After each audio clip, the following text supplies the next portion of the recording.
নমস্কার বন্ধুরা, আপনারা সবাই কেমন আছেন? আশা করি সবাই ভালো আছেন, আমিও ভালো আছি। আজ চলে এসেছি বাঙালির অত্যন্ত প্রিয় একটা রেসিপি নিয়ে, চিংড়ি মাছের মালাইকারি। একেবারেই সামনে জামাই ষষ্ঠী, শাশুড়ি মায়েদের অবস্থা তো বুঝতেই পারছেন। যারা একেবারেই নতুন শাশুড়ি মা হয়েছেন তারা একেবারেই টেনশন করবেন না। ঠিক এইভাবে চিংড়ি মাছের মালাইকারি তৈরি করবেন, জামাইরা চেটেপুটে খেয়ে উঠবে। তো প্রথমে মাছগুলো ভালো করে পরিষ্কার করে ধুয়ে নিয়েছি। লবণ, হলুদ, লঙ্কার গুঁড়ো একসঙ্গে মিশিয়ে ভালো করে মাছের গায়ে লাগিয়ে নেব।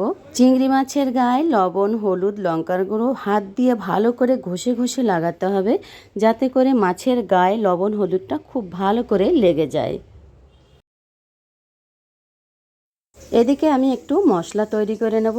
1 চামচ মৌরি নিয়ে নিয়েছি, 1 চামচ কালো সর্ষে, আপনারা এখানে হলুদ সর্ষে ব্যবহার করতে পারেন, আর দিয়ে দিচ্ছি কিছুটা কাজু বাদাম, আর একটু টক দই দিয়ে ভালো করে বেটে নেব।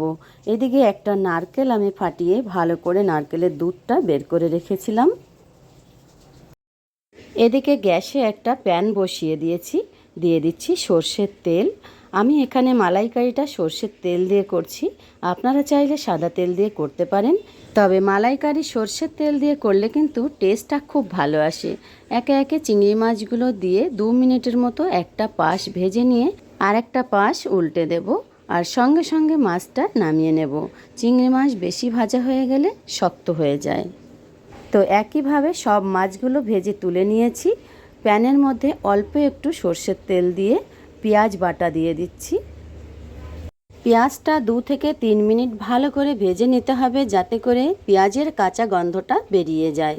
পেঁয়াজের কাঁচা গন্ধটা বেরিয়ে গেলে দিয়ে দিচ্ছি আদা বাটা, রসুন বাটা, কাঁচা লঙ্কা বাটা, পরিমাণ মতো লবণ, হলুদ, আর দিয়ে দিচ্ছি বেটে রাখা মৌরি, সর্ষে, টক দই দিয়ে বাটিটা ধুয়ে একটু জল দিয়ে দেব।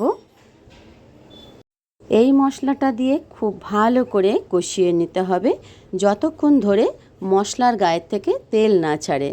এই দেখুন, আমি মশলাটা খুব ভালো করে কষিয়ে নিয়েছি, আর সাইড থেকে দেখুন তেলটাও কিন্তু বেরিয়ে গেছে। এখন আমি দিয়ে দেব ওই নারকেলের দুধটা। এতক্ষণ কিন্তু মশলাটা একেবারে লো ফ্লেমে কষিয়ে নিয়েছিলাম, আর নারকেলের দুধটা দেওয়ার সঙ্গে সঙ্গে গ্যাসের ফ্লেমটা হাই করে দেবেন। গ্রেভিটা ভালো করে ফুটে উঠলে চিংড়ি মাছগুলো দিয়ে 10 মিনিটের মতো ঢাকা দিয়ে রান্না করে নিতে হবে। এই সময় গ্যাসের ফ্লেমটা মিডিয়াম করে দেবেন। রান্না করার সময় একটু সতর্ক থাকতে হবে, মাঝে মাঝে ঢাকনাটা তুলে নিচের থেকে লেগে না যায় একটু নেড়ে চেড়ে আবার ঢাকা দিয়ে রান্না করে নিতে হবে 10 মিনিট। তো 10 মিনিট পর আমি ফিরে এসেছি। আমার রান্নাটা কিন্তু একেবারেই রেডি হয়ে গেছে। উপর থেকে গুঁড়ো গরম মশলা আর ঘি ছড়িয়ে পরিবেশন করে নেব। তাহলে বন্ধুরা, আজকের এই মালাইকারি রেসিপিটা আপনাদের কেমন লাগলো ছোট্ট কমেন্ট করে কিন্তু অবশ্যই জানাবেন, তবেই কিন্তু আমি আপনাদের ধন্যবাদ জানাতে পারবো। সামনে জামাই ষষ্ঠী, আপনারা সবাই খুব ভালো করে এনজয় করুন। আর হ্যাঁ, এই মালাইকারিটা কেমন হয়েছিল ছোট্ট কমেন্ট করে জানাতে কিন্তু একেবারেই ভুলবেন না। সবাই ভালো থাকুন। নমস্কার।